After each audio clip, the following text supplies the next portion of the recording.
बरसों पुराना एक घर, शहर से दूर, जहां रात होते ही हर आवाज गायब हो जाती थी। उस घर के पीछे एक छोटा पार्क था और पार्क के बाद शुरू होता था एक घना जंगल। लोग कहते थे उस जंगल में रात के बाद कोई नहीं जाता, क्योंकि जो भी गया वो वापस बदल कर लौटा। आरव अपने परिवार के साथ उस घर में रहने आता है। शुरुआत में सब सामान्य लगता है, लेकिन पहली ही रात उसे अपने कमरे की खिड़की के बाहर कोई खड़ा दिखाई देता है। एक छोटा बच्चा जो बस जंगल की तरफ इशारा कर रहा था। अगली सुबह वहां कोई नहीं होता। धीरे धीरे घर में अजीब घटनाएं शुरू हो जाती हैं। रात 3 बजे पार्क की झूले अपने आप चलना, जंगल से बच्चों के हंसने की आवाजें आना, घर की दीवारों पर मिट्टी भरे हाथों के निशान और हर रात खिड़की के बाहर वही बच्चा।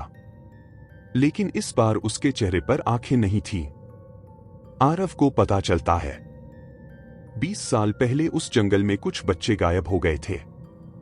पुलिस को कभी उनकी बॉडी नहीं मिली, बस पार्क के पीछे मिट्टी में छोटे छोटे पैरों के निशान मिले थे जो जंगल के अंदर जाते थे लेकिन वापस कभी नहीं आए। एक रात आरव उस बच्चे का पीछा करते हुए जंगल के अंदर चला जाता है। जंगल के बीचों बीच उसे एक पुराना टूटा हुआ पार्क मिलता है जो सरकारी रिकॉर्ड में कभी था ही नहीं। वहां सभी झूले अपने आप हिल रहे थे और फिर उसे एहसास होता है वो बच्चा उसे रास्ता दिखा नहीं रहा था, बल्कि उसे वहां बुला रहा था। जंगल के अंदर एक पुराना कुआं था। जब आरव उसमें झांकता है, उसे नीचे दर्जनों बच्चों के चेहरे दिखाई देते हैं। सब धीरे धीरे ऊपर देख रहे थे और फिर अचानक पीछे से वही बच्चा फुसफुसाता है, अब तुम भी यहीं रहोगे। अगली सुबह आरव गायब था।